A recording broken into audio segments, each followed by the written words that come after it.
What's poppin', popcorn enthusiasts? Welcome back to the Popcorn Perspective with Jay and AK. House of the Dragon just dropped episode 4 of season 2. Let me tell you, that was a fiery one. So, AK and I are just gonna go over a breakdown and the highlights of the episode. AK, where should we start? First off, I guess we have to start with the title. So every episode so far, HBO has hidden the title from us because it does lead to some spoiler talk. But episode title was The Red Dragon and the Gold, which is very indicative to how this episode ends. So I would probably say, like, start off where it ends. Like, start off with the ignition of the Dance of the Dragons. Oh man, the Targaryen Civil War, it finally starts. And man, does it start with a sour and sad note. This is messy. Yeah, it is.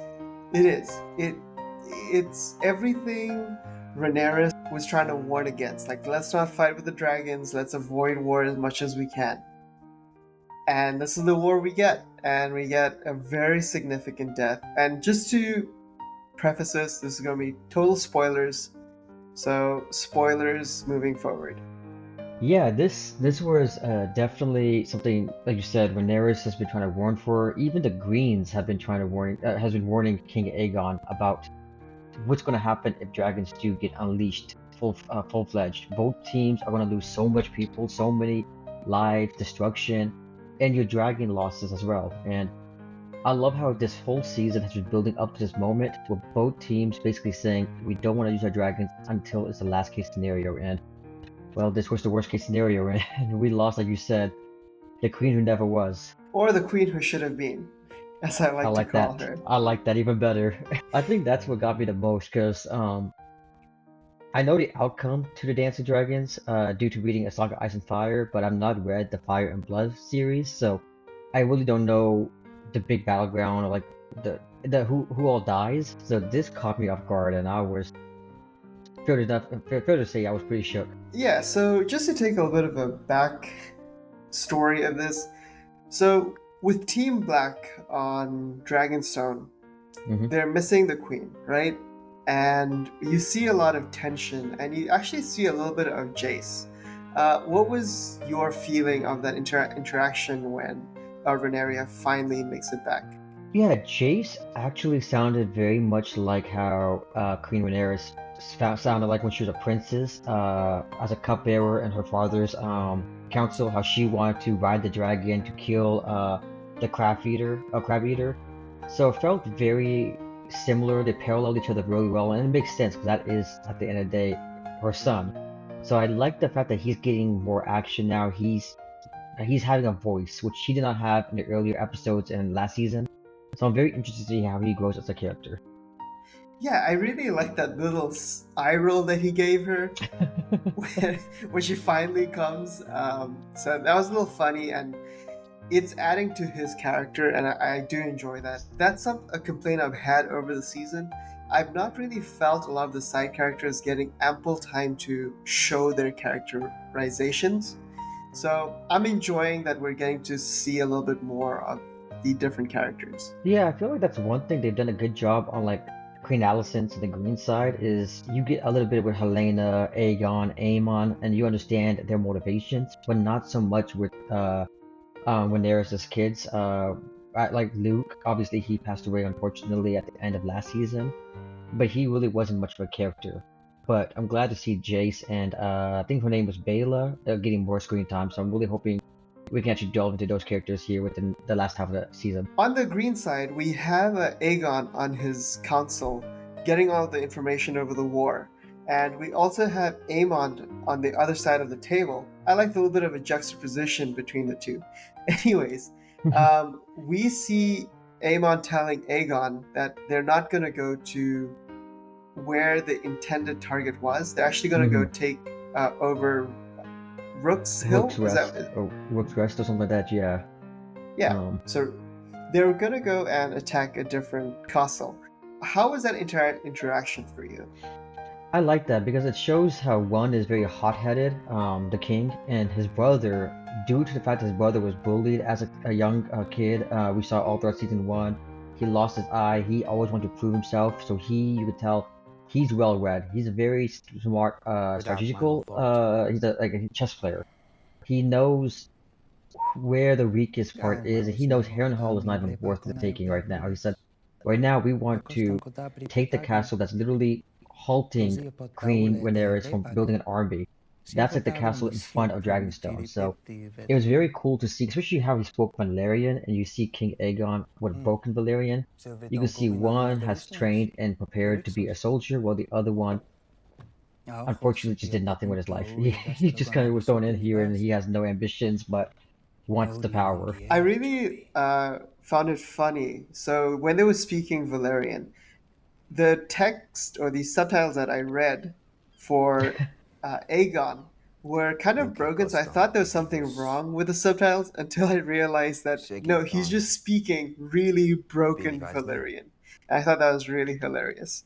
Yeah, because you also see it with like Jace, and Jace can speak Valyrian as well. We saw that as well. So like Alicent, I guess, did not really teach her kids all that much when it comes to Valyrian. The only kid we ever seen speak Valyrian on her side is the youngest, Aemond, One-Eye Aemond. But you see both Baela can speak, you see Jace can speak, so you see that Rhaenyra has been teaching her kids proper Valyrian. So it does show, I guess, the divide of both families. One is just doesn't really have a they don't really care about their heritage and where they came from. The other one has strived to learn their heritage. Yeah, that's a good point.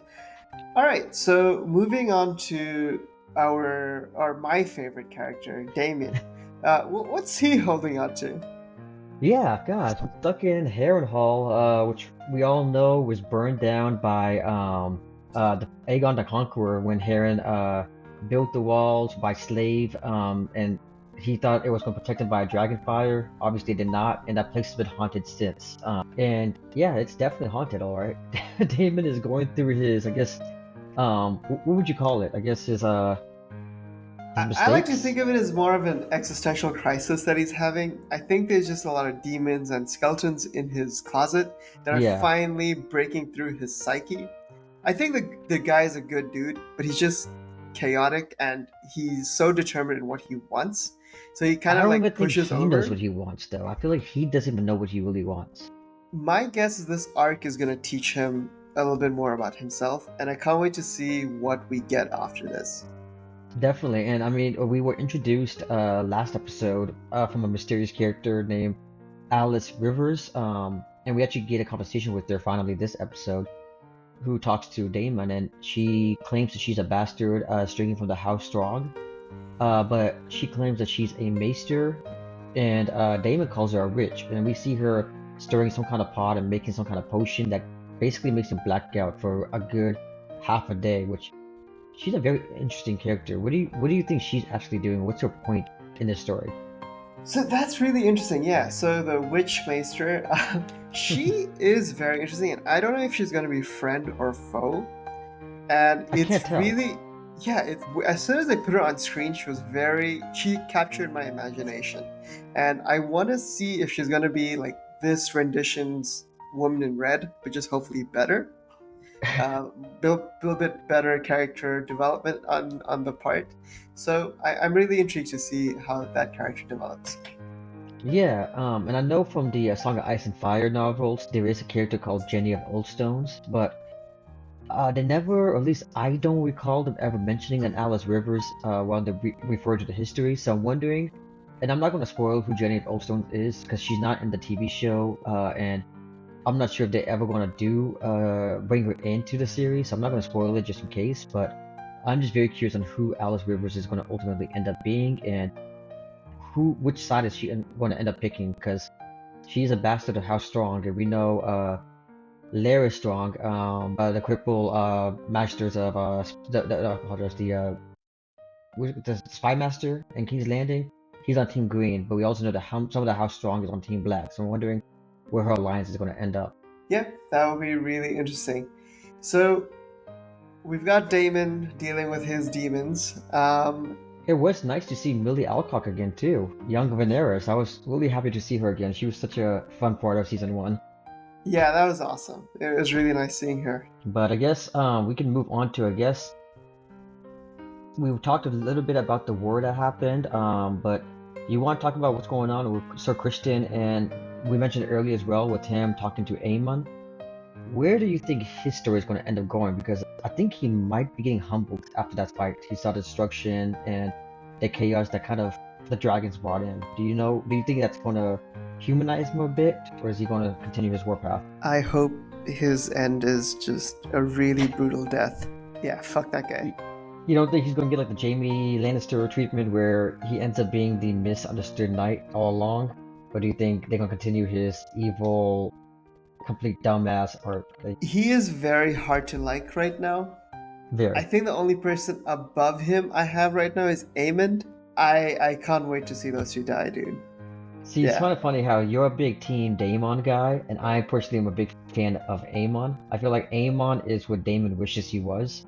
More calculating, smarter version of him. Because I feel like Aemon is far smarter than Daemon has shown himself to be, and I'm Team Aemon. I'm sorry to say it. Yeah, after this episode, I really can't be Team Aemond. I mean, don't get me wrong, it was very sad to see him, destroy, or not destroy, but kill the queen who never was, but just showing how smart he is. Like, he and Cole kind of set this whole thing up. Obviously, they did not set up Aegon to be there, but it was a pretty smart plan. Alright, so since we're already touching onto the battle, how was the animation for you? The CGI was wonderful. I do gotta say, every season somehow they managed to make the CGI even more spectacular. And seeing the two dragons, basically, I guess you could call it a dance of the dragons up in the sky, just blowing fire and attacking and clawing each other. That was one of the most beautiful, like, hauntingly scenes I've seen on any TV. I felt bad for those dragons, especially when they were crying. I was like, oh, stop fighting. I know, dude, and I'm such a softie when it comes to seeing animals, even Animals. fictitious animals, getting hurt. Oh, I think I felt worse for the dragons than I did for the actual people. I love Princess Rhaenyra, but when Melise, when Yeah, Melise, yeah. she cried out, I was like, oh my god, I think I'm gonna need a 5-minute break here. For me, it was when Sunfire was crying and then he kind of crash landed and barely managed to get himself back up, and all the blood was just spilling out of his stomach. Oh, That's that what was got me. That so was sad. sad. I was like, first off, a beautiful dragon. I know Sunfire is considered like one of the most beautiful dragons ever to be born, and I think they did a great job at the CGI and the way he looked, the shiny gold scales. Just seeing him and Aegon, like when Aegon was about to hop on his dragon, the way he greeted him, I was like, exactly how a dog greets you. Like his head just hitting his master's head when his master is laughing and kissing him and rubbing his nose. I was like, don't kill him off. I know. So yeah, we get to the battle, and initially it is Aegon versus Rhaenyra, right? And Rhaenyra has the experience, and she has the bigger dragon, and it always feels whoever has the bigger dragon inevitably wins. It's, I guess, kind of like a nuke. Whoever has the bigger nuke is gonna win. Anyways, so we see Rhaenyra going and attacking Aegon. Very interesting about the battle. She never uses Dracarys. I don't think she's actually trying to kill him or harm him in any way, right? Did Well, it she not also feel that way? mentioned that episode 1 when Daemon's like, you had a chance to take them all down, and she's like, I'm not a kinslayer. Like, I'm not going to kill my kin, and he is ultimately her second or third cousin or something along those lines. So Yep. it makes perfect sense for her wanting to more or less maim but not kill. And you saw Aegon without hesitation yell to Cars. He was going for the kill, and I like to see just the differences of the characters and how they, I guess, look at the war. Yeah. So we have Aegon on the ropes here, and it really feels like this battle should have been concluded pretty much there. So that's when we see Vagar and Aemond come in, and Aegon actually celebrates or rejoices. And then this asshole just like fires both of these guys. He fires Rhaenyra and Aegon. He's going for the kill. He's tired of his brother Yeah, and he wants his brother out. I mean, don't get me wrong. I do think if Aemon was sitting on the throne, it the King's Landing or like what's going on in the Green Council would be going a lot more smoother because it's true. It's obvious. Aemon is far more smarter, intelligent than Aegon has ever been, and I mean, Aemon just wants his revenge. Home like his brother humiliated him the night before at the brothel, like literally humiliated him in front of all of the King's guards. Like you can't blame Aemon for wanting to take his brother out. No, you definitely can. Yeah, you can definitely blame him. The dude has no loyalties besides himself. Like he's an asshole. And he went for the kill because he just wanted to take the crown. That's it. He saw an opportunity and he took it. I mean, you could say the same thing with Daemon. During Daemon's visions, when he was vision walking, he saw a young Rhaenyra and he cut her head off, showing that he may have it in him to take her out if he ultimately wishes for the throne. So I do like how both of them are going through the same arc, but he's already taking action, where Daemon has not yet taken action. I can see what you're saying, but I think there's a difference. Uh, Damon was in a dream. This guy Exactly. wasn't. No, exactly. That's what I'm saying. One has already taken action, where the other one is still debating about if he wants to take action. Yes, agreed. But I do gotta say, him coming up out there with his big be beast of a dragon and just without any remorse, just yelling Dracarys at his brother and at Rhaenyra, that was dark. I was like, this guy, So that he's part got to me, and okay. Long story short, um, Vagar does finally get Melis into his jaws, and oh that's yes. pretty much the end of Melis, and that part really broke me. It was really Hmm. sad. What is even sadder though is Rhaenyra knows Vagar because Vagar was the dragon of her daughter, and that Oh yeah, part you're right. That is her also daughter's kind of hurts a dragon. bit more. Yeah. And if I'm not mistaken, wasn't that also King Jaehaerys's? No, no. Yeah, that was King Jaehaerys's dragon too, the old man king from episode Yes, I one. think so. I I think think that you're was his right. dragon as well. So that was like her uncle's dragon. Then it was then it was her daughter's dragon, and then it was the person who killed her's dragon. So it's Yeah, it's yeah, the parallels and the history of Melis, history of it. Yeah, it and is really sad. yeah, that's I guess one. Oh, that's one other thing I guess, and I do apologize. So it's not King Jaehaerys's dragon. King Jaehaerys's dragon is Vermithor's, but we do have now. So looks like the blacks are down a dragon, the largest dragon they have in their forces right now. All the other dragons, Bela's and Jake's is it Jake or Luce? It's Jake's, right? Princess Jake? Jace, yeah, just Jace, there's Jace. Valerian. Yes. Yep. Yeah, they have two smaller dragons, so they don't have any big, powerful dragons right now. There's two dragons we know that are still flying around Dragonstone. We saw at the end of season one, Vermithor, that Daemon was trying to coax out of his cave. And we do know that there's also Sea Smoke that we saw last episode, who's kind of mourning and very restless. So I'm wondering if those two are going to ever come into play. We haven't heard from Vermithor since the end of season one, but we did see Sea Smoke about two times already this season alone. So I'm wondering where are they going to come into play, or how are they going to, like, what's the point of bringing those up and showing that they don't have a dragon rider? Yeah, but Damon does have battle experience and a dragon He who's does have used to battle. Caraxes. Yes. So it's hard for me to edge one or the other, but the way the battles have been going, the bigger whoever has the bigger dragon wins. So I guess that tips it towards the Greens.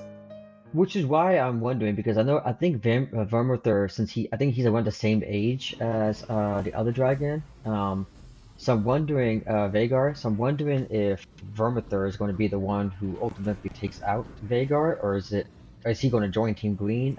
I feel like these dragons are a little more smart than we're giving them credit for, and I feel like they're loyal to use. They take the emotion of their owner. So I'm wondering who, if those two dragons were to come into play, who would be the ones to ride them? That would be really interesting. Yeah, it is kind of sad to see Team Black down so bad now. Yeah, it's a underdog story, right? I guess so, yeah. I mean, well, I guess we have to see how does Daemon pick this slack up because he's been radio silent. He hasn't talked to his wife in 2 episodes. He hasn't sent any ravens back to Dragonstone. He's been just radio silence. I'm hoping he comes through here soon. Yeah, I'm expecting this season to really put Damon in a good light.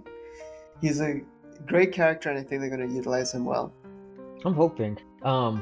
I guess we can move on to another new character that we've introduced to this season with Alyn the Hull. We introduced him briefly throughout this season so far, but we know that he saved Corlys at the end of last season, and looks like he is his illegitimate son. Is that what you got from the episode? Yeah, so I couldn't tell if he is the illegitimate son of Corlys or if he's the illegitimate son of his brother, whose name was Valerian? Aemond, right? Vaemond, yes. Yes. Okay. Okay. I didn't even think about. I forgot he had a brother until just now. So that's a good point. It could be his. Yeah, I remember hope Daemon cut his head off? Yeah. Yeah. That was brutal to see. But yeah, if it is Vaemond, that would be interesting because I hope it's not Corlys, just because I like the idea of him being one of the few faithful people in Yeah. Westeros. But he's a very interesting character, and if it is his illegitimate son, I gotta give him credit because unlike Catelyn Stark, who was immediately anti Jon Snow, it's kind of cool to see Princess Rhaenyra basically saying, "Hey, he saved you. Obviously, he looks like you. You should raise him up and give him land and a name." Yeah, her death has really solidified my support for Team Black. Up until now, I was like, I can kind of see both sides, but yeah, I'm done with Aemond, dude. And so Criston. I gotta say, I know I'm in I'm in the minority camp here. I'm still Team Green just because I feel like Team Green is very misunderstood, and I think they're more of a sadder story than anything because we know from last season Aegon never wanted the crown. Yeah, all of this is self-inflicted wounds that they're This is all parading. It's all Otto Hightower's fault. If Otto Hightower didn't make his young daughter be a companion to the king after his wife died, and then it string things together to make his daughter marry the king, then he kind of set things in motion. He's the one who, the moment the king died, immediately pushed his grandson in onto the throne. His grandson never wanted a throne. He was never trained, never taught to be a king, which is why he's very pathetic and very much a fuck up. Let's be real. You're proving my point for me. It's their fault. They're doing this to themselves. Like, I'm sorry. Like, I can't blame them as a whole. I have no sympathy for that. I can't blame them as a whole. I think the two villains on their side is Otto Hightower and Criston Cole. I think if Otto Hightower never manipulated. Oh well, okay, yeah, Larys. I wouldn't even say he's a villain. I don't even know what he's doing right now. I really don't know. He killed his father and brother in cold blood. Daemon killed his wife and groomed his niece and a cousin. I don't disagree with that. And he killed a kid by the order of the queen. The queen did say a son for a son, and he did get a son for a son. Look, man, I get it. On one side we have David, on the other side we have like 3-4 bad dudes. You know what? I'll give you David. Fair. Fair is fair. And I'll gladly give you Criston Cole. And Otto Hightower. And Daemon. And Larys Strong. What? I just think the Greens are more entertaining to watch. They're dysfunctional, and I find them like a soap opera that I just can't take my eyes off of. Yeah, fair, but their wounds are self-inflicted, and you want to paint them off as the people I'm supposed to support, and that I can't accept that. Like, that's not happening. Not for me. Fair enough. I mean, fair enough. I guess from here on out, you rep the black, I rep the green, and we'll see who comes up on top. Yeah, I like that.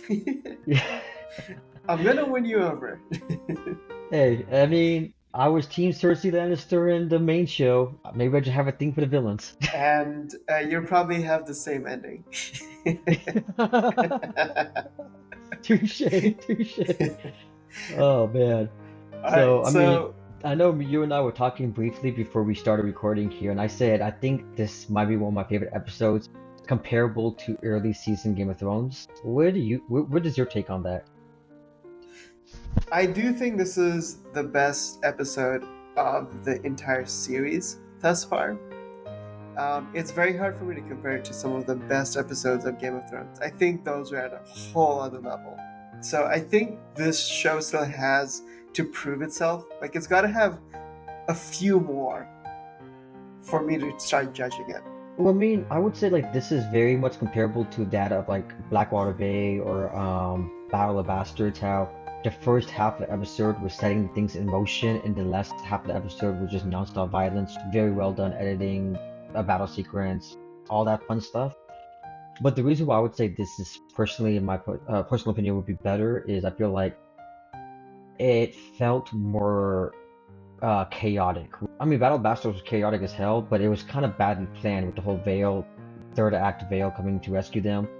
Um, but like, I still think the Wall is one of my favorite battle scenes, with Mance Rayder taking over the Wall or trying to take over the Wall with Stannis coming in to rescue them. And I feel like this might not be as good as that episode, but I definitely think this it stands on its own, comparable to like Battle of Bastards or Blackwater Bay, or like the Battle of Marine. I definitely think this is up there in probably my top three battle episodes. Yeah, I can definitely see that.